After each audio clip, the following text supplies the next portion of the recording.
Vancouver FC, who are the first Canadian Premier League side to ever work their way to a TELUS Canadian Championship final. They will be playing for the Voyageurs Cup against back-to-back champions of that tournament in Vancouver Whitecaps, who were thorough. The top dogs in Canadian club football, let's be honest, smashed Forge 4-0 in the second leg to advance to their fourth consecutive final. So here we go. It's two Vancouver sides, the Battle of Vancouver. Locals are having fun naming this derby, whatever it may be, but it's cool that they're meeting for the very first time in a cup final. Handicapping this game cannot be easy because the Whitecaps, one of the real true contenders in Major League Soccer, are playing the bottom of the table side in the Canadian Premier League. How do you handicap this game, Jordan? And do you have any concern whatsoever that you may be getting an eagle tattoo somewhere on your body? I'm at 5% right now about the 5%? 5%? Because anything's possible when you have a one-off Just for game. Context for the viewers, you said at the beginning of the season, if they made the... If they won CanChamps, Vancouver FC. I would get a tat of Eagles on my body. Right. And I have no tattoos, that's why. So that's why it's a big thing. But when I look at this match, 1%. 1%. I just need to give credit, though, to Vancouver FC before we get into it. This is how you do two legs of a semifinal. At home, you take advantage, you score 3 goals, you play progressive, you let your big dog step up, you put Ba in a position where he's a winger and he makes things happen. Then he's playing a wing back in the second leg because you know you have to be resolute defensively. I thought the game plan of Vancouver FC in these 2 games, Wheels, we talked about this off air, was exceptional. However, you're playing the Whitecaps. Like, let's be real. This is as David and Goliath as you get. So as they prepare for this, I'm ecstatic for Martin Nash and company.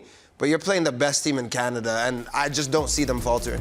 Yeah, I mean, Mateo said it really well there. Like, it feels like it's going to be more of a moment than a game. And what I mean by that is like a moment for the history of the sport in that wonderful province. The background of that obviously is so many great players have come from BC to establish themselves for national team, both on the men's and the women's side.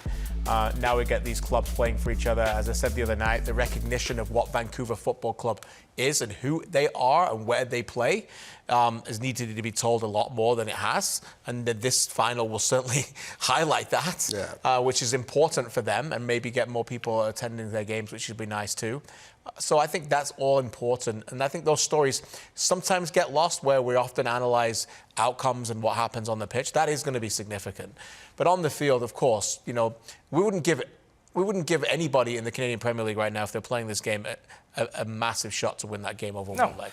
So, like, let alone the bottom team in the CPL, it needs to be said. But it's one match. And as we know, that's why we love the game. We turn it on. And I remember an FA Cup final where Wimbledon beat Liverpool in the 80s, and no one ever would have imagined that. Yeah. So, Wigan beating Man City about a decade ago. This is what cup football's about, guys. This is what we haven't had it in this country enough. Yes. Yeah. You know, there's been a monopoly on big clubs taking it. We're only establishing now. We're only such in our infancy in developing the ability for League One clubs and Canadian Premier League clubs to be competing for these kind of trophies. This is what the unpredictability of sports is supposed to bring you. Right. You just have to worry, and I think it's fair to worry for Vancouver FC to a certain degree because of the variance in resources, in payroll, in the quality of players, in the experience. It's all going one direction right now in the Whitecaps. So you can be worried about the score. The mitigating factors on the other side of the coin are fixture buildup.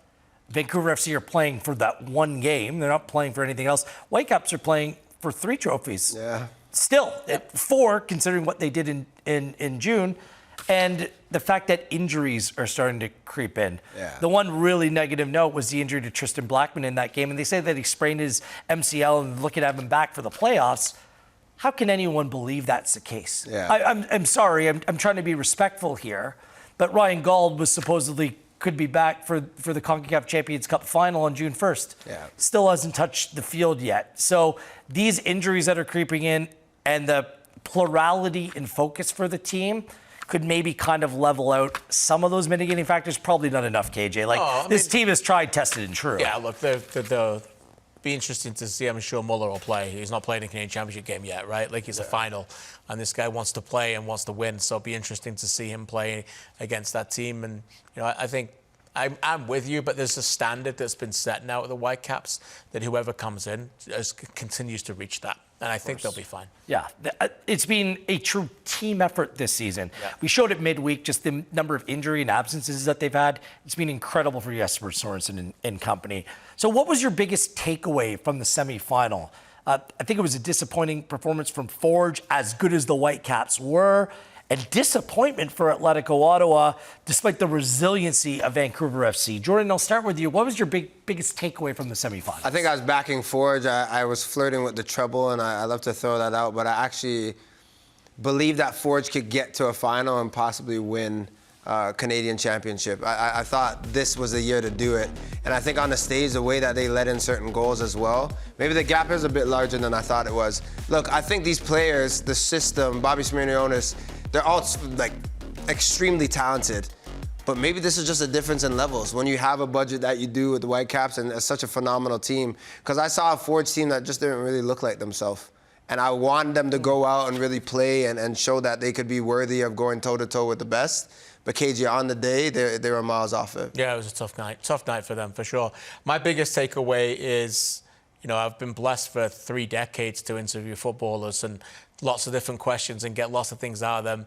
And a lot of the times I like to talk to them about what games they remember, whether they're putting positive or negative. And the amount of times footballers will be like, that was the game we got away, and it sticks with them for a long time.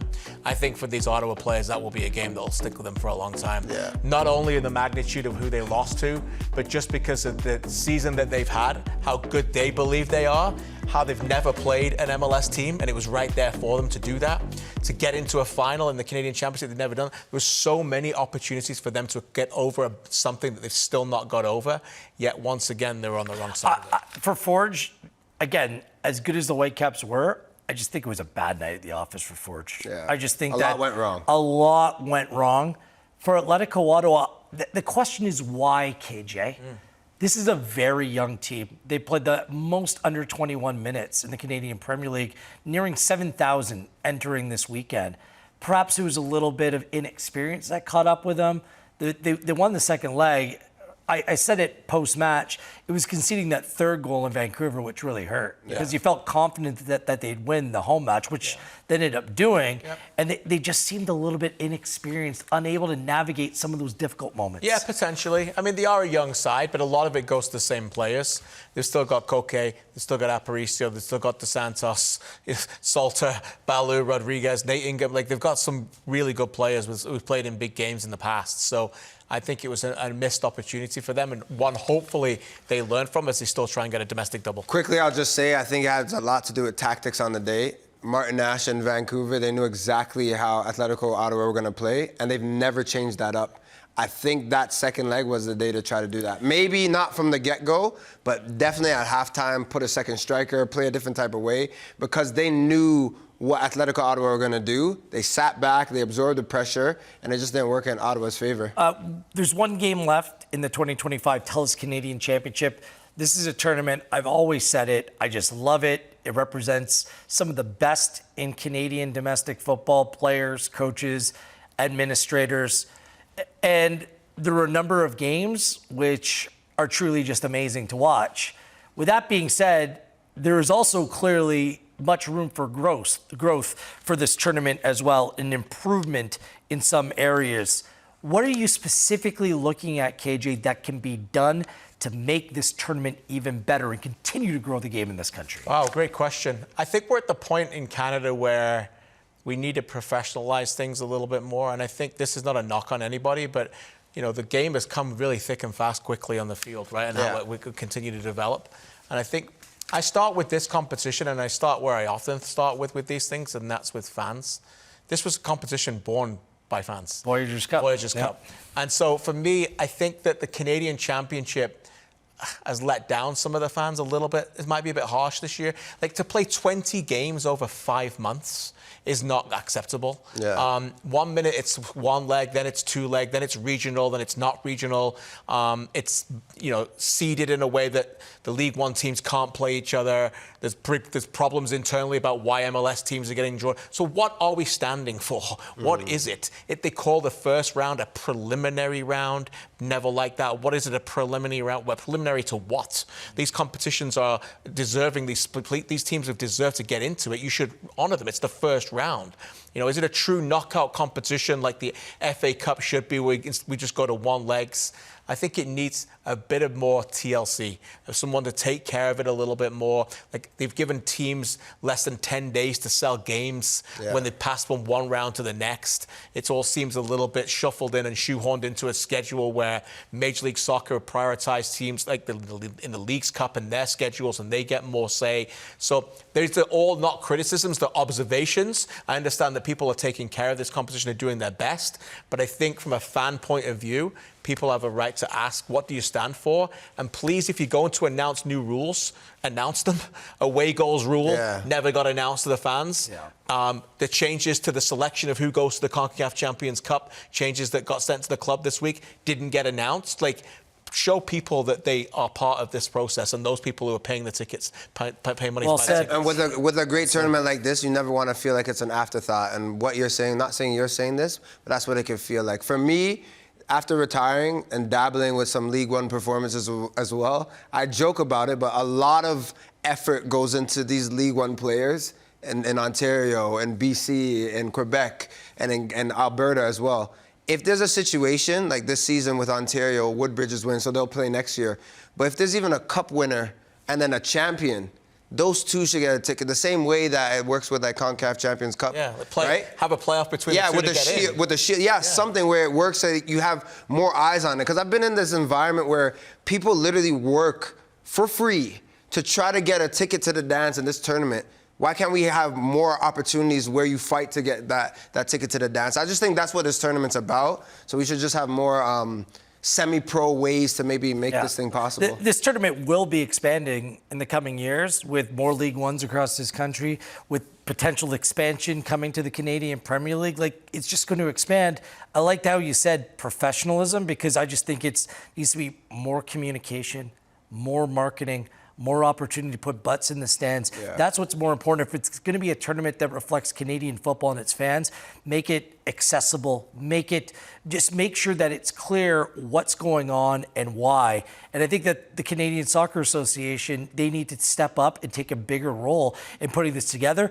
And if they're incapable of doing that, then give it to someone that can execute so this tournament can live up to its billing. There have been famous games in this tournament that represent positive things in the history of so many different clubs and players. Let's keep on treating it that way and continue to build it out rather than making it a second or third priority. It's not right. The tournament means too much. We got to go. Share your thoughts in the comments as well. You're the fans out there. This is who this tournament is ultimately for.